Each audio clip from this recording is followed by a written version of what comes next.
keputusan manajemen operasi dan strategi. Jadi ada 10 materi keputusan manajemen operasi strategi.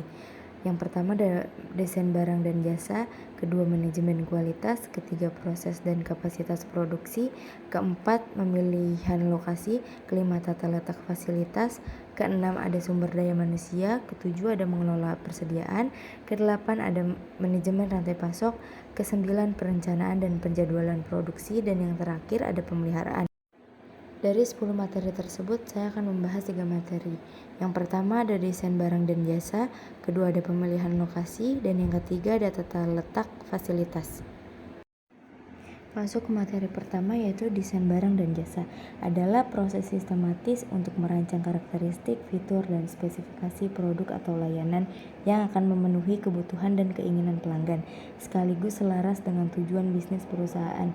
Proses ini sangat penting karena keputusan desain akan mempengaruhi kualitas produk, biaya produk, kepuasan pelanggan, dan daya saing di pasar. Lalu ada tahapan utama dalam desain barang dan jasa.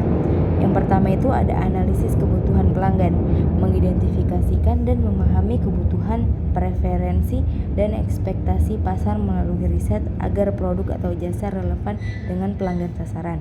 Yang kedua ada pengembangan konsep, yaitu membangun berbagai alternatif desain awal berupa prototip atau purwarupa yang diuji dan dievaluasi untuk menemukan desain yang terbaik yang memenuhi kebutuhan dan standar yang diinginkan.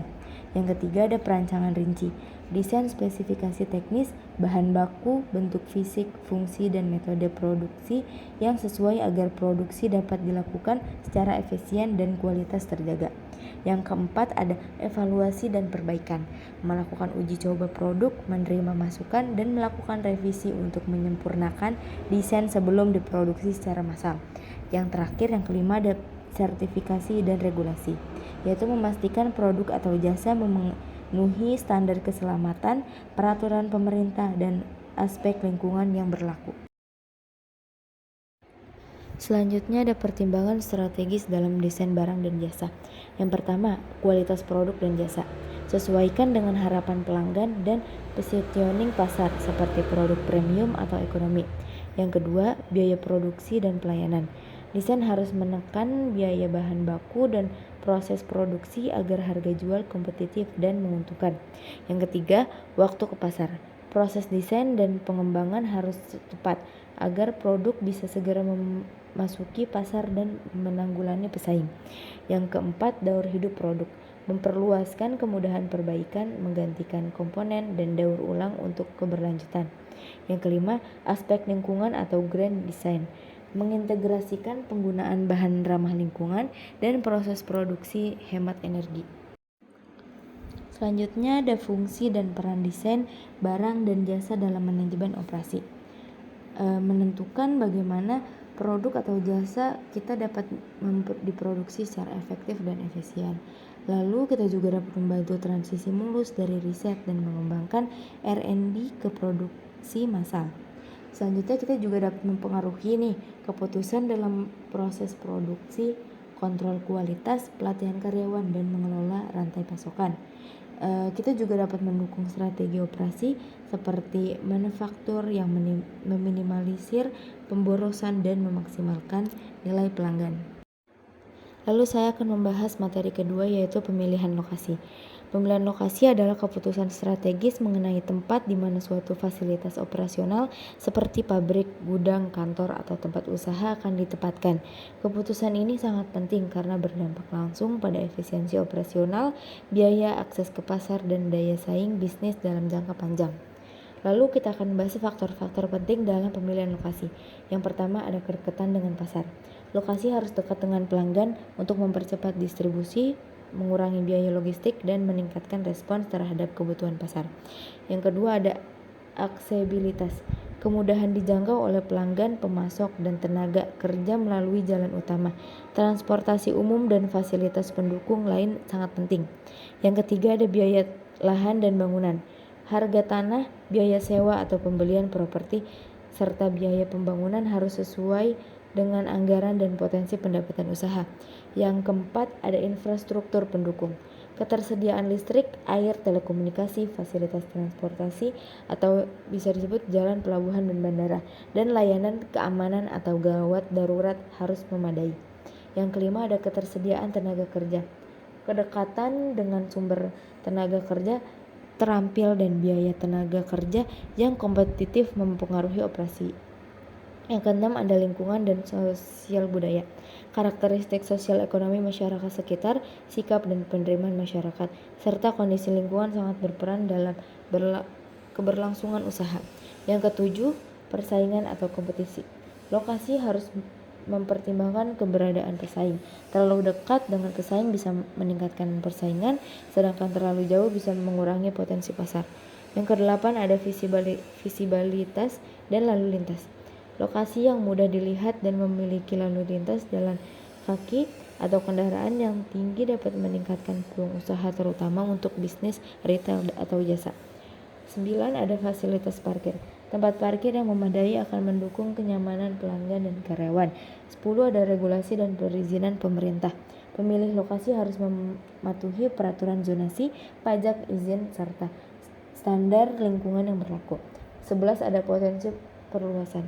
Harus ada ruang untuk membangun usaha di masa depan jika bisnis berkembang. 12.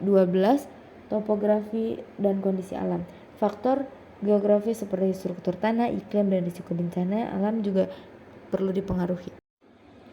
Pentingnya juga pemilihan lokasi itu bisa efisiensi biaya, lokasi strategis mengurangi biaya transportasi, distribusi, dan tenaga kerja. Yang kedua ada kecepatan respons, memudahkan pengiriman produk dan layanan kepada pelanggan. Lalu yang ketiga ada keberlanjutan bisnis. Lokasi yang tepat mendukung kelancaran operasi dan pengembangan usaha. Lalu yang keempat keunggulan kompetitif. Lokasi yang baik dapat menjadi salah satu keunggulan bersaing bisnis. Lalu selanjutnya ada contoh-contoh pendekatan pemilihan lokasi. Kita dapat menggunakan metode analisis biaya sampai manfaat untuk memilih antara beberapa alternatif lokasi. Lalu kita juga dapat melakukan survei lapangan untuk menilai kondisi sebenarnya di lokasi potensial. Lalu kita dapat mempertimbangkan data demografis untuk memastikan pasar yang sesuai. Masuk ke pembahasan ketiga yaitu tata letak fasilitas adalah peraturan fisik dari mesin, peralatan, area kerja, dan alur produksi di dalam suatu fasilitas operasional agar proses produk dan pelayanan berjalan secara efisien, aman, dan lancar. Tata letak yang baik mempengaruhi produktivitas, efisiensi biaya, kelemahan kerja, dan fleksibilitas operasional. Ada jenis-jenis tata letak fasilitas. Yang pertama ada tata letak berdasarkan aliran produksi. Mesin dan peralatan diatur sesuai urutan proses produksi secara linear. Itu seperti perakitan mobil. Yang kedua ada tata letak berdasarkan fungsi atau macam produk. Mesin yang memiliki fungsi sama dikelompokkan bersama dengan satu area atau departemen. Yang ketiga tata letak posisi tetap.